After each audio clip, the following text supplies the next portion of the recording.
Continuing production of The Open Mind has been made possible by grants from the Rosalind P. Walter Foundation, the Bluestein Family Foundation, the Joan Gans CUNY and Peter G. Peterson Fund, Carnegie Corporation of New York, the Malkin Fund, the May and Samuel Rudin Family Foundation, the Joanne and Kenneth Wellner Foundation, the Alfred P. Sloan Foundation, and from the corporate community, Mutual of America.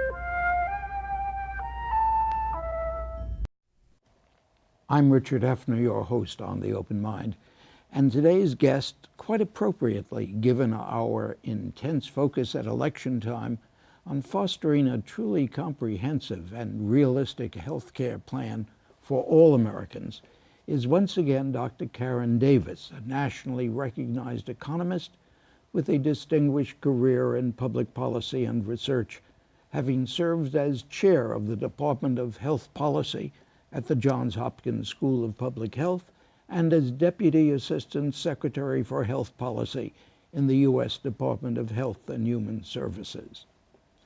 Now, since 1995, Dr. Davis has been president of the Commonwealth Fund, a national philanthropy working toward a high-performance health system for America.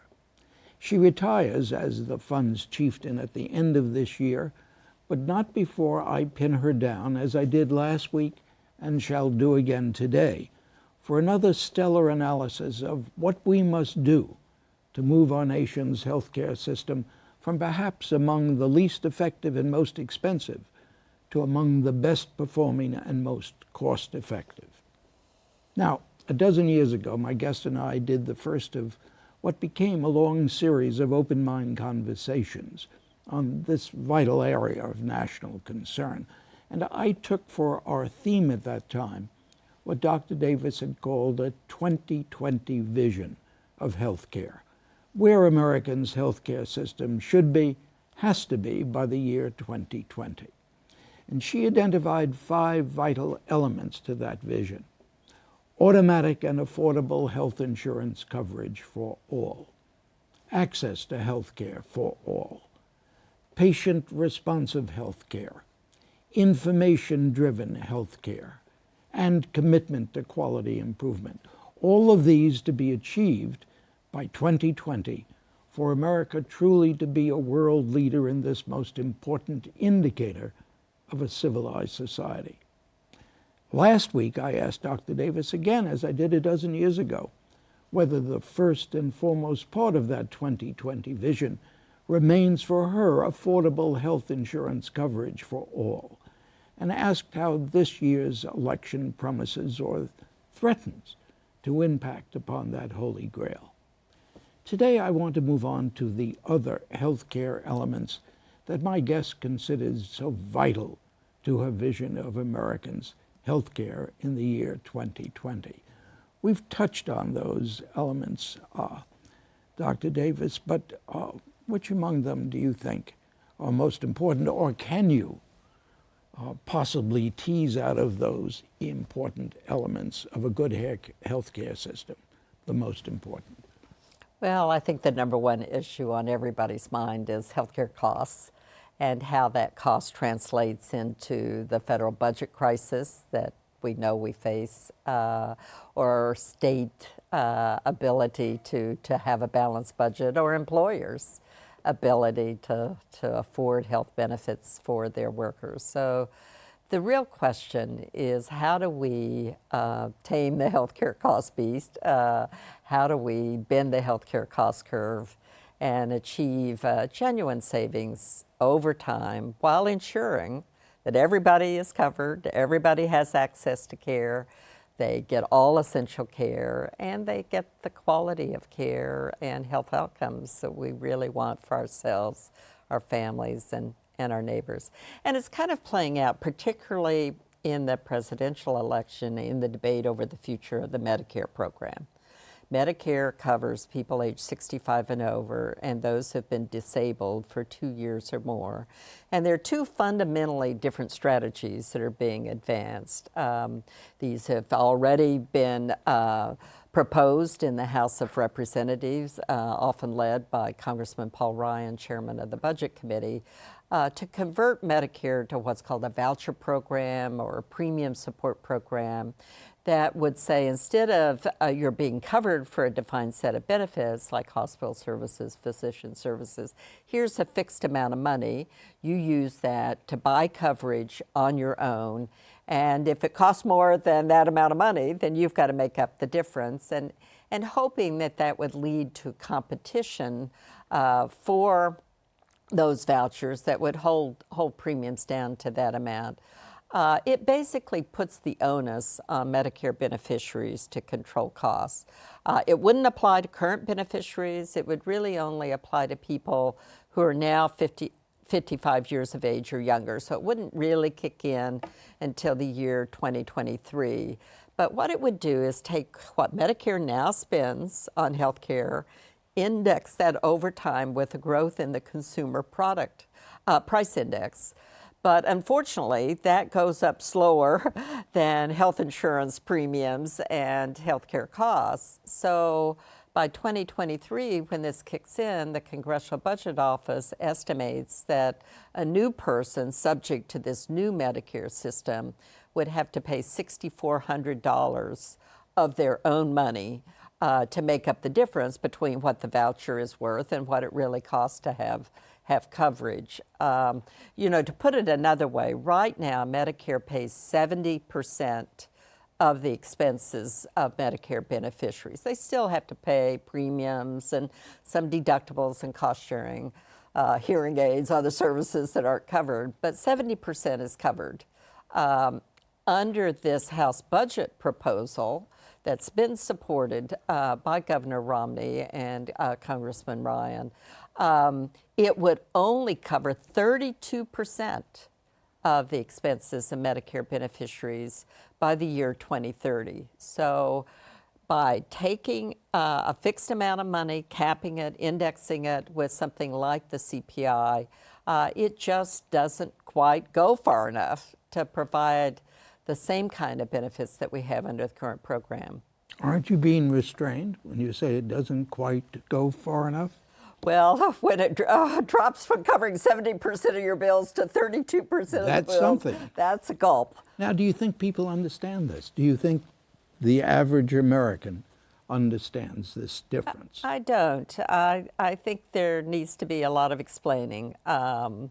First of all, it's just not the case that the average beneficiary can do a lot about what doctors are charging or what hospital costs turn out to be. So to think, well, if they have to pay with their own money, they'll be more cost conscious. I don't think there's a lot of evidence that that will really work to control costs. But second of all, people have to understand that Medicare beneficiaries have quite modest income. Half of them have incomes under $22,000. And they're already paying 22% of that income for their own health care expenses. And even under the current program, that's going to go up to 29% in about 15 years. So they're paying a lot. And so then to make them pay more on top of that is very, very hard to imagine how that would be affordable because retirement security is very much in question for an awful lot of older people. And to add to that financial burden is really, I think, just unthinkable. What's the basic philosophy behind the voucher system? You know, the basic philosophy is that private insurance and the marketplace are more efficient than government. And yet, you know, the evidence shows that's actually not the case. It's hard to understand and hard to swallow, but the Congressional Budget Office has estimated that private insurance would be 11% more costly to cover the same benefits as people now have under Medicare covering under private insurance. And furthermore, that's going to grow faster over time than the traditional Medicare program. So you get less for your money buying it privately, and that's for two reasons. One, the administrative costs and the profits are higher in private insurance. Medicare administrative costs are about 3%. There are no profits, effectively. With private insurance, it can be 10, 15%, so substantially more the premium dollar goes for overhead. But the other factor is that private insurance, negotiating with doctors and hospitals, wind up paying more than Medicare pays, about 20% more, because they're not a big buyer. There are about 50 million people in Medicare, so when Medicare is buying coverage, no doctor is walking away from participating in the program, and they agree to the rates that Medicare sets because they need the revenue, need the Medicare patient. But that all makes private insurance. Now, truthfully, there have been some revisions at that. Congressman Ryan, for example, has said, okay, I've got a new idea. I'll let you keep traditional Medicare. You still got this fixed amount of money, which may not be enough to cover traditional Medicare, but you still have that as an option. But even that's a bit worrisome because as you fragment the program, you can easily see that healthier people would go the private insurance route and the sicker people would stay with traditional Medicare. And our ability to adjust for that and to prevent the strong economic incentive that private insurers have to choose healthier patients and encourage sicker patients to disenroll and go back to the traditional Medicare program are very, very strong. I also worry a little bit that it would undermine Medicare's purchasing power and leverage in the healthcare market as some go off into various private plans. Doctors may say, I don't really want to take care of Medicare patients in the traditional plans. I get paid more if I just practice in the private plans that Medicare beneficiaries join. Many are saying that now. Yes. Well, truthfully, if you look at the numbers, nearly all doctors practice and take Medicare patients.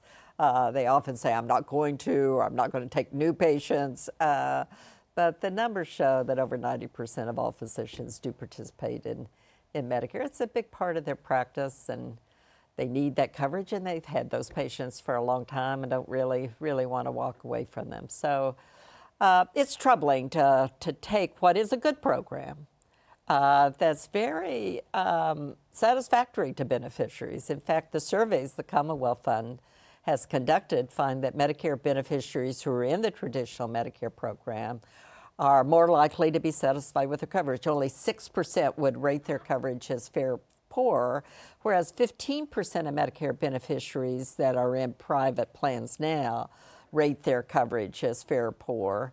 And those that are in private plans are more likely to have access problems, finding a doctor, going to the doctor, affording the specialist tests and referrals that they really need for their condition. So Medicare is very popular, but it's also very successful with beneficiaries in meeting their needs, helping them get access to care, and protecting them from the financial burdens of healthcare bills. Karen, what about the other points that you made a dozen years ago about where we have to be in 2020 in terms of information, in terms of the conduct of medicine generally?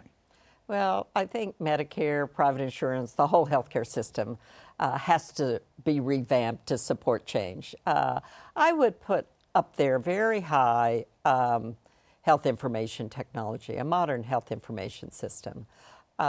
Before the Affordable Care Act was enacted, there was an economic stimulus bill that was enacted very early in President Obama's term. And it provided financial help to doctors and hospitals that adopt modern information systems and make meaningful use. Did they? Those. Yes, and not just have the computer on the desk, right, but actually use it to improve quality of care, notify patients that they're overdue for preventive services. And we're seeing a response to that. The Commonwealth Fund has supported international surveys and shown that the U.S. physicians have lagged way behind physicians in other countries in adoption of that, but that's beginning to change now. We started out only about 25% of primary care physicians reported such systems of about 9 years ago. Most recently, we're finding that about 60% of physicians now have such coverage. And the exchange among them, is that developing? Well, I wish I could be as optimistic about all the doctors talking to each other and their computers talking to each other. That was not at the heart of the requirement. The first thing was just get it. To get them. Get it in place, use it to improve the care of your patients. Maybe it's going to say, hey, doctor, please don't think again before you prescribe that drug. This patient's allergic to that medicine. So warning systems, suggestions about how they might deal with the situation a little bit differently. It did fund what are called beacon communities, so kind of a grassroots from the ground up. There were certain communities across this country that said, we'll develop not only a system where each doctor and hospital has a computer and information system, we'll make sure they all talk to each other, they share their information. So there's a way, if you show up in the emergency room, that the doctors there, with your permission, can get access to the information from your own doctor or maybe a hospital record that you had in another community. So in certain, I would call it pilot communities, these are called beacon communities, those systems are being tested, and I hope they'll spread over time. They're quite common in other countries where... I was just going to ask you, how do we look? I've commented on the business of the overall financing of healthcare systems there and here. What about these modern techniques? Well, certainly we're behind, but we're catching up. That's the good news. So in other countries, about 90% of physicians are now on these systems. And in countries like Denmark, they do have, they use the Social Security numbers, basically. So all of the information on a patient is in the record under this number. All their medications, all their lab tests, all their doctor visits, all of their specialist consultations, any hospital episodes, it's all there. Now, you worry about privacy, and they worry, the Danes worried about that as much as we do.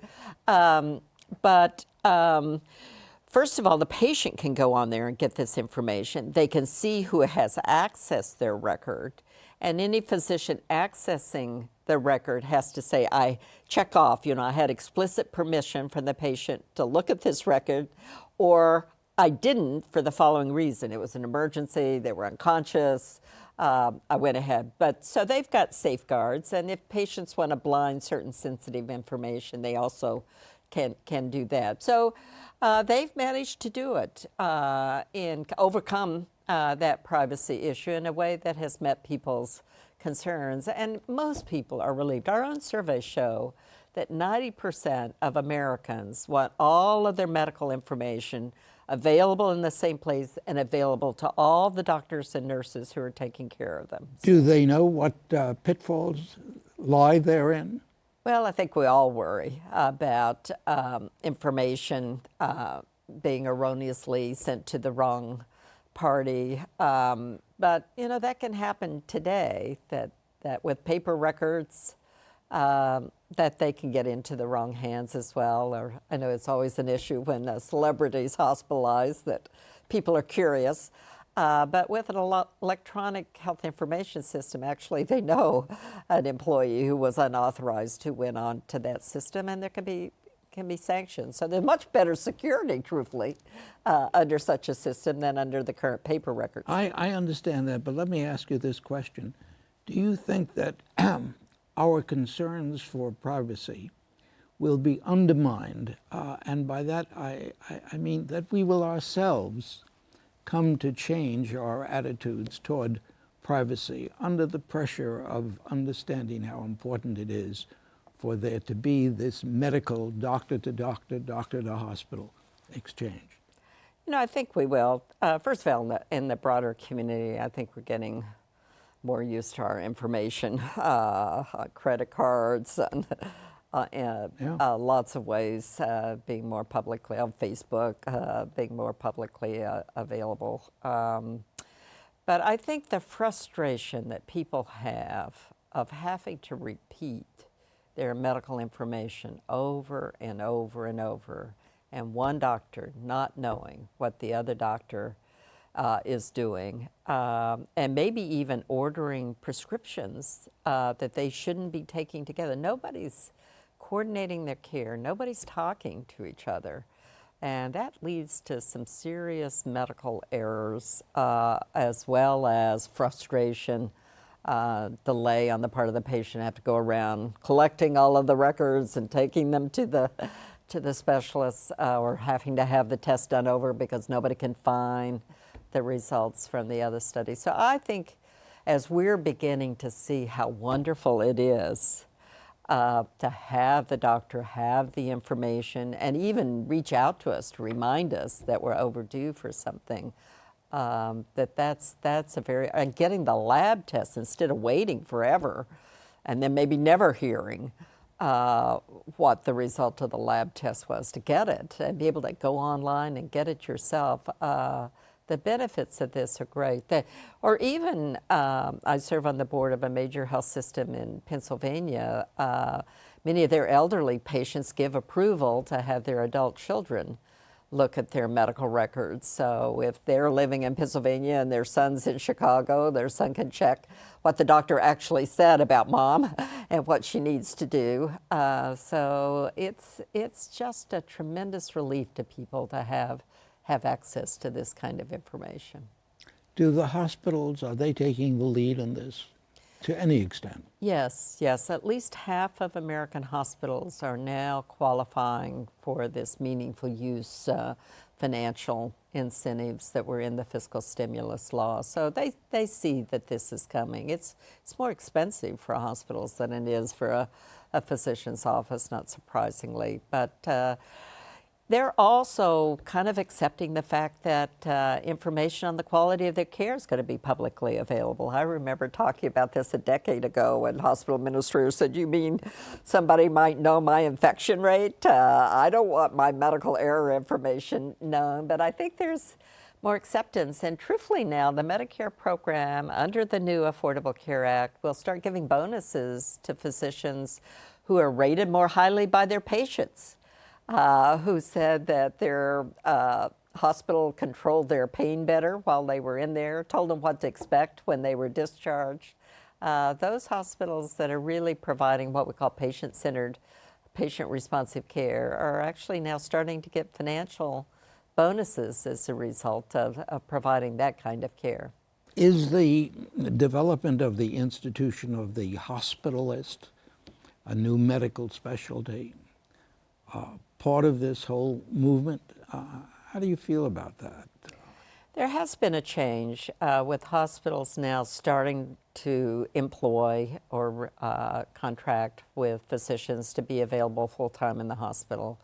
That helps improve the care processes. Things happen at night, not just during the day, so it really is helpful to have around-the-clock physician staffing in the hospital. But it means that your regular doctor may not know what happens to you when you're hospitalized. So improving that communication through electronic information systems between the hospital, what goes on in the hospital, and particularly improving what we call transitions in care, making sure the hospital record gets to the family physician to care for you when you go home, and that you have an appointment with your doctor before you leave the hospital, so you be sure and get the kind of follow-up care that you really have. So it's a little bit troubling that we're creating this disconnect. But the bigger phenomenon is that hospitals realize they are going to have to be a health system, not just provide the part of the care that happens when you're in a bed,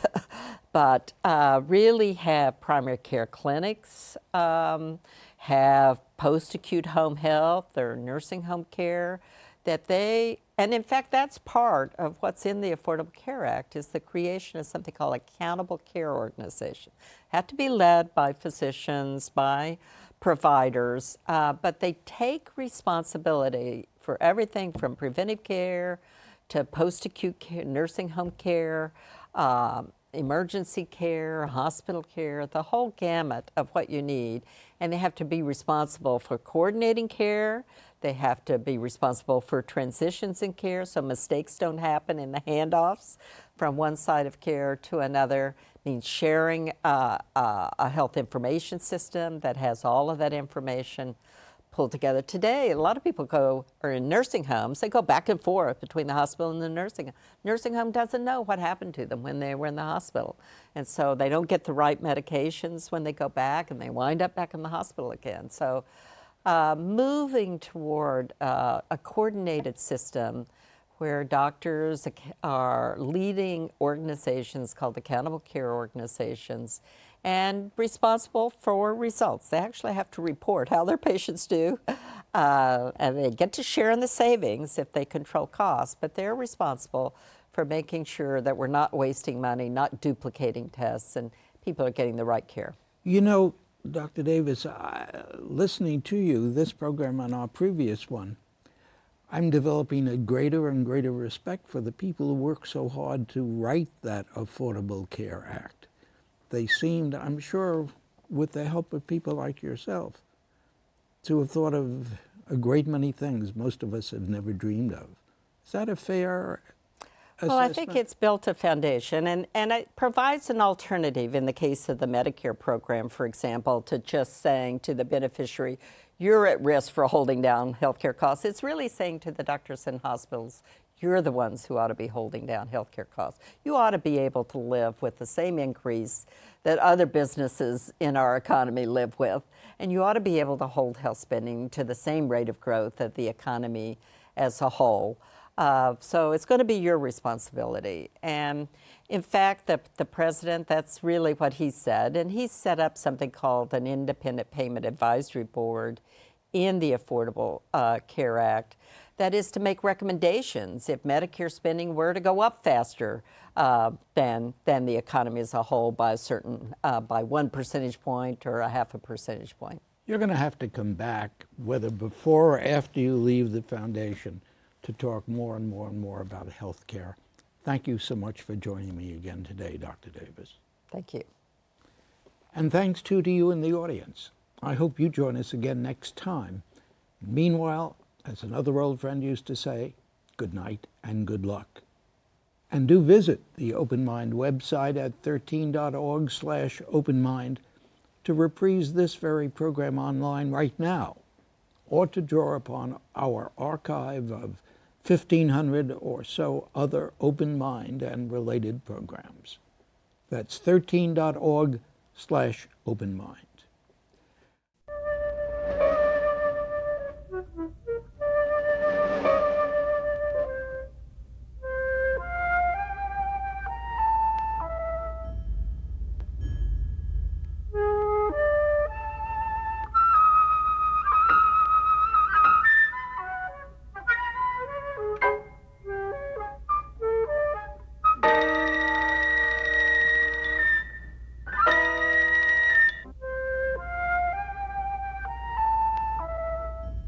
Continuing production of The Open Mind has been made possible by grants from the Rosalind P. Walter Foundation, the Bluestein Family Foundation, the Joan Gans CUNY and Peter G. Peterson Fund, Carnegie Corporation of New York, the Malkin Fund, the May and Samuel Rudin Family Foundation, the Joanne and Kenneth Wellner Foundation, the Alfred P. Sloan Foundation, and from the corporate community, Mutual of America.